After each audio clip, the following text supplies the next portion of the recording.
What's going on, people? We are Tottenham TV, back here for another Tottenham update. A week left now of the transfer window. Like I keep saying, every single Tottenham update, still business to be done. And let's get into the ongoings, what's going on with Spurs in the transfer window. And let's start off with Harry Winks, as there seems to be some sort of momentum gathering now with Harry Winks in terms of leading Spurs. Romero said yesterday that Sampdoria are showing an interest in Harry Winks. DiMarzio also said yesterday that last night Harry Winks' move on loan to Sampdoria seemed done. This morning, however, the midfielder asked for a couple more days to think about the Sampdoria proposal as he waits for potential more moves to come in from the Premier League. And Dan Kilpatrick says Southampton and Nottingham Forest are among the English clubs interested in Harry Winks and could make a move in the final week of the transfer window, which we're entering tonight, really. In terms of Harry Winks, Nottingham Forest, first of all, seemed interested in all our fringe players, which I kind of welcome. And Aurier's having a medical there. Aurier, you know what I mean? They're going to sign Aurier, Winks and Tanganga. But with Harry Winks, it does seem like there is some momentum coming now, isn't it? Well, there seems to be. I'm not surprised he's waiting for more offers, seeing as Sampdoria finished 15th in Serie A last season, so he's not exactly going to be rushing into that move, is he? But he's obviously holding out for a Premier League move, but it's all about whether these Premier League clubs think they can get Winks back to their level and he can really contribute to their teams right now. When it comes to Southampton, like obviously he's not better than Ward-Prowse, and obviously he's still there, but maybe he provides decent cover in that position. I do think he's the kind of player who could suit that kind of play, but as well, I also think if they start Winks regularly, they could be very exposed in the centre with the way they play. And then Nottingham Forest, maybe it's just a Premier League experience that could help out with their centre mid options. Maybe, but it looks like at this point it has to be a loan, surely. It looks that way. Obviously, everyone would prefer a permanent deal, but I think a loan with an option to buy. And I think with Harry Winks, you know, everyone gives him a really hard time, and he's been terrible. There's no two ways about it. But there definitely is a player in there somewhere, and I think he needs to go somewhere that suits his football to really unearth that. Yeah, I mean, I've always been a defender of Winks from a couple of years ago, but I mean the performances he's been putting in the recent past is not something that I can defend. And I think a lot of Premier League teams are looking at that and thinking, is there like, if it's a bit like the Delhi situation, it's like, are we ever going to see that old player that we used to? And with Delhi, I mean, the answer is increasingly no. And is it going to be similar with Winks? Yeah, very well could be. But let's see what happens with that. But let's move on. Let's talk about Sergio Reguilon now, because momentum seems to be gathering with him as well. As DiMarzio says that Lazio are interested in Reguilon. However, he is in no rush to leave Tottenham, and his salary demands could be a potential obstacle. A Lazio publication says that negotiations have started with Lazio and Spurs for Reguilon, loan with an option to buy. The deal completion is down to President Claudio Lotito. Yeah, you would imagine that Reguilon's on pretty decent wages at Tottenham, because we signed him amidst quite a bit of competition back a couple of years ago. I think he's on like about 70k, something like that. Yeah, I mean, that's quite good, especially like by Premier League standards. You're thinking, oh, that's not that much, but actually, when you look across Europe, that's probably one of the higher paid players in especially for someone like Lazio. So yeah, I understand that they're probably thinking carefully about making a move for Reguilon. When it comes to him, I mean, the fact that he was banished from the squad pretty much in pre-season, he's clearly got no future here. Conte's made that increasingly clear. So why he wouldn't jump at the chance of moving to a team like Lazio is peculiar. Why isn't he in a rush to leave? It seems like wages is a sticking point, and if he cares more about his bank balance than maybe getting into the Spain team for the World Cup this winter, I think that says more about him, to be honest. Yeah, you're probably right about that. I mean, part of me feels like, does he believe that there's a way back for him at Tottenham? Because there clearly isn't. So if he has to understand that if he doesn't move in the next week, then he's pretty much going to be sitting in the reserves for 6 months. And is that going to be any good for him or for us or for anyone? So the only thing it's good for is his bank balance. That's literally the only thing it's good for. Yeah, but I mean, the wages will be paid for unless it's a permanent transfer and he wants to take a wage cut. Like, most likely or not, Tottenham will have to pay a portion of, and Lazio will have to pay a portion or whatever it is. So it's very peculiar. I'm sure he'll get a move. Surely, I can't see him hanging around for 6 months. I mean, DiMarzio is saying he could even be sorted in January, and I'm thinking, what's he doing? Surely he has to get with the program. And you're thinking like a big, World Cup coming this winter. Surely, like, if he gets consistent game time for Lazio and shows what he can do, there's a chance of him going to the World Cup. If he stays at Tottenham, there's literally no chance whatsoever. Exactly. So he's hurting himself if he stays here for any longer at this point. So I do expect this to get done. Hope so. Let's move on to some incomings. That Ruslan Malinovsky once again. Santi Auna says that Malinovsky has agreed to join Marseille. However, the midfielder prefers to join Tottenham, who are also following him. In addition, Marseille are a long way from agreeing a deal with Atalanta, and from what we hear as a Spurs, a long way from agreeing a fee with Atalanta.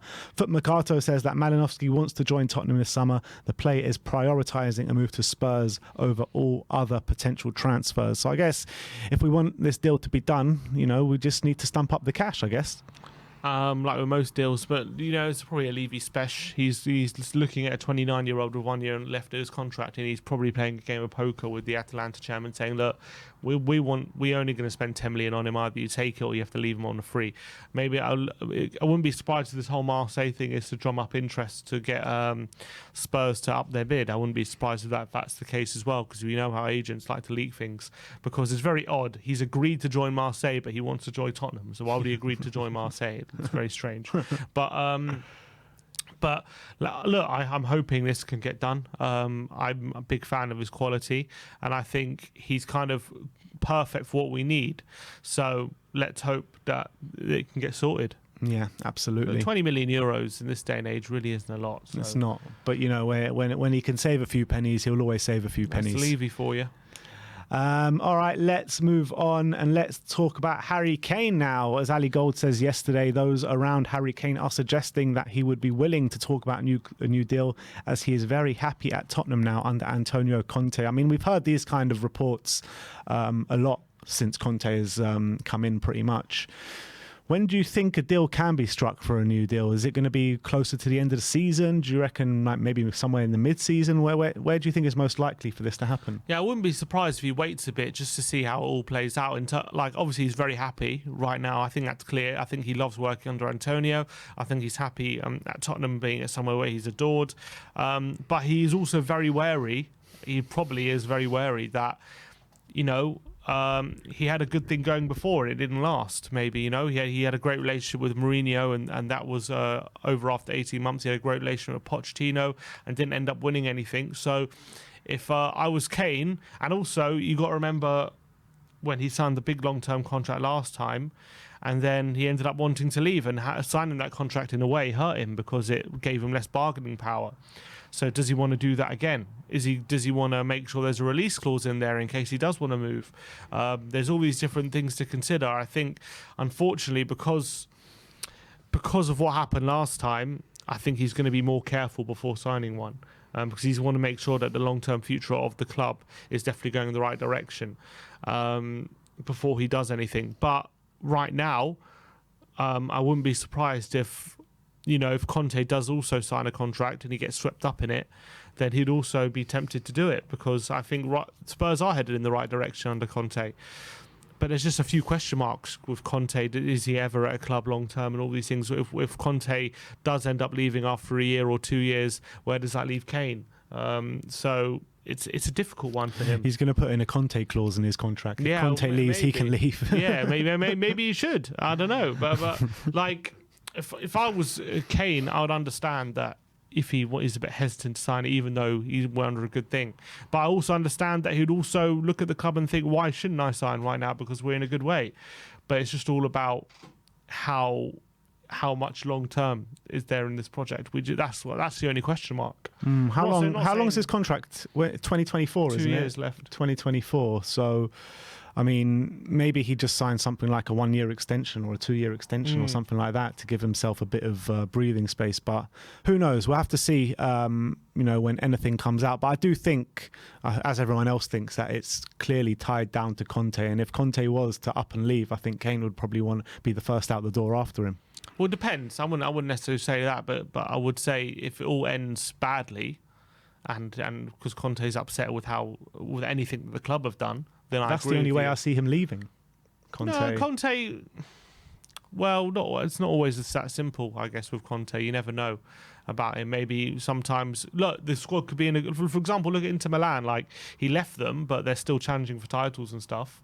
And maybe Kane, if Kane believes in the new manager, he wouldn't definitely leave. But yeah, but they might still be challenging for titles. But they were ripping down everything that he built in terms of some big players. You know, selling Lukaku, selling Hakimi, selling big players that he trained up there. And Conte's not interested to stay around for that. Yeah, but look at the other players: Skriniar, Bastoni, Barella. They're all very happy there. They're all liking it there. Lukaku was desperate to get back, and it wasn't just because of Conte was there.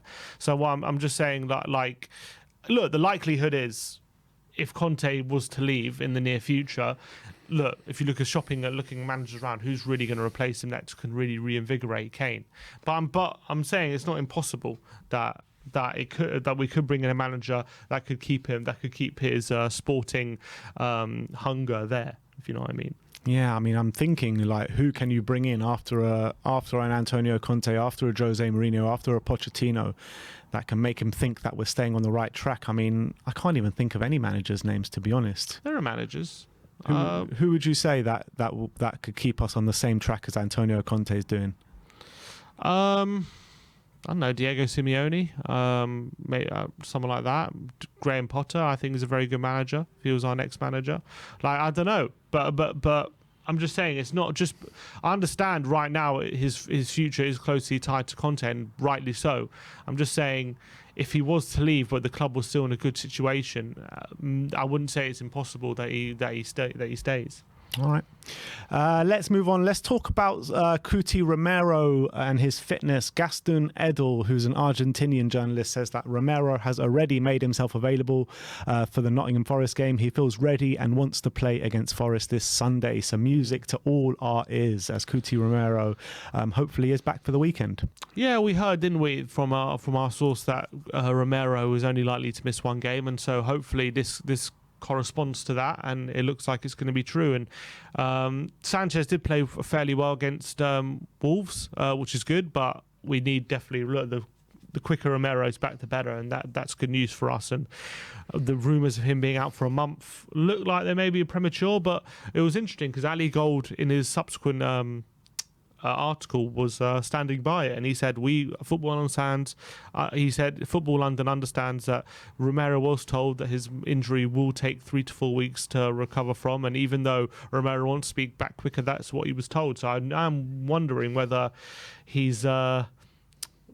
himself is kind of not listening to the advice from the medical staff, and he's just going with how he feels. Maybe. And we know that managers are always going to try and push the players to be back fit as quick as possible, and Romero kind of comes across as a character who would try and be available as much as he can. Definitely. Even if he is picking up something. So part of me is also thinking, like, is he putting himself at risk here? If he is putting, the thing is, though, I think Antonio would want him back as soon as possible. I don't think he would put him at risk for further injury, because I think we've seen it before where he's taken players off as a precaution. He's not played players because of a precaution, and I think that with the way Sanchez has stepped in when Romero has been out, I don't think there's any need to take that risk with Romero, and I think Conte knows that.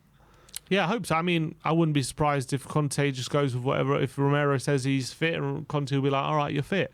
I wouldn't be surprised that's the case either, because he would want it, because he's... I just know, I was watching also like Mourinho in the documentary, I can see how these managers work. They want their players fit. So the thing is, I think we heard that Romero tried to put himself forward for last weekend, and Conte didn't want to play him because it was a risk. So hopefully... Yeah, but clearly he has an injury, but like I'm just saying, but he wants to be back sooner than expected, doesn't he? There's a back of my mind, I'm a bit concerned like he plays and then all of a sudden he aggravates it, and then all of a sudden we're in trouble. But hopefully it's nothing to worry about. If the medical team are saying that he's not going to be back for 3 to 4 weeks, I can't see a situation, I really can't, where the medical team first of all let him play, or Antonio takes that big risk, because if you're risking something like that, it can cause really big problems. So has Ali gone wrong? Big problems. He might be, yeah. But he's adamant about it. He said he's heard that's what the medical staff have said, even in response, because he was saying it in response to what Romero was saying, or the other Argentinian reports. So I mean, I don't know. Maybe he is wrong, but I find it hard to believe. I can't remember which injury it was, but he has been wrong about injuries in the past, Ali Gold. I can't remember which one it was or when it was. It was last season at some point, but I remember him being wrong before. It's not like he's right every single time he speaks. Yeah, but he's never usually says like so he's adamant. heard. No, he's heard from the medical staff himself. You know what I mean? Like that's quite specific. He's said things before like, "Oh, I've heard it. It's not too bad" and stuff like that. But he's said very clearly he's heard from the medical staff told Romero it's 3 to 4 weeks. Is he still saying that now? I believe so. I don't know. I mean, I don't think he's commented on it since. It's interesting. I mean, it's just an odd one, isn't it? Yeah, it is. But anyway, let's move on to the last bit of the update, and that is about the Carabao Cup draw last night. Spurs got Forest away, which is obviously going to be a repeat of this weekend's tie. And it's interesting to find out this round of the Carabao Cup is not going to be played until the Champions League group stage is completely over, which is mad. Absolutely mad. Well, didn't they play last? I remember, was it last season? No, 2 seasons ago they played two rounds in a week, didn't they? Did they? Or consecutive weeks they played 2 rounds because of COVID and everything. But yeah, they're trying to fit it in, and the 4th round of the FA Cup as well is scheduled 4 days after their World Cup final. The 4th round, wow. I think it's the 4th round, yeah. Not the 3rd round. Must be the 3rd round. No, this is the 3rd round. Oh, you said Carabao. I thought you said FA Cup. No, Carabao Cup. No, Carabao is scheduled 4 days after the World Cup final, which is mental. Ridiculous. It's all crazy how they're trying to fit this in. I mean, I don't know how they're going to do it, but it's somehow doing it. It's basically be a bunch of reserve teams playing each other pretty much. Yeah, it has to be. Yeah, I mean, I wouldn't be surprised if we rest a lot of players in this game. But Forest away is quite a nice cup tie. It's not bad. Yeah, I think that to go away to Forest, I mean, you expect Spurs to win that, but it can be a potential banana skin. It really can, because you're talking about a bit later on the season when the team is more used to each other. They'll have a couple of months to really get to grip with their new signings, and if they do gel, it can be a potential banana skin. It really can. But in terms of potential banana skins, there are quite a lot in this round of the Carabao Cup. You've got Leicester Newport, which, whatever, you probably say Leicester going to win that. West Ham Blackburn, and Blackburn have started really strong in the Championship this year, and with West Ham start to the season, that's not a given. You've got Wolves Leeds, which is anyone's tie. Forest Spurs, Man United Villa, which could be a potential banana skin. Bournemouth against Everton, you don't know who's going to win that one. Liverpool Derby, which you probably say Liverpool going to go through. Bristol Lincoln, Man City Chelsea, which is obviously the biggest tie of the round. And when you're talking about winning a cup, to get one of these eliminated so early on is a big plus. Stevenage Charlton, MK Dons Morecambe, Newcastle Palace as well, which is a big tie. You don't know who's going to win that one. Southampton Sheffield Wednesday, and Arsenal Brighton as well, which could be a potential banana skin. Yeah, for sure, especially if Arsenal resting a lot of players. So it's good. Yeah, it's interesting cup ties in this one. It's a good draw. So there you have it. Let me know what you thought of any of the news stories we brought you today. Let me know what you think of the Carabao Cup draw as well. Thank you everyone for joining us today. Like, subscribe and comment, and as always, come on you Spurs.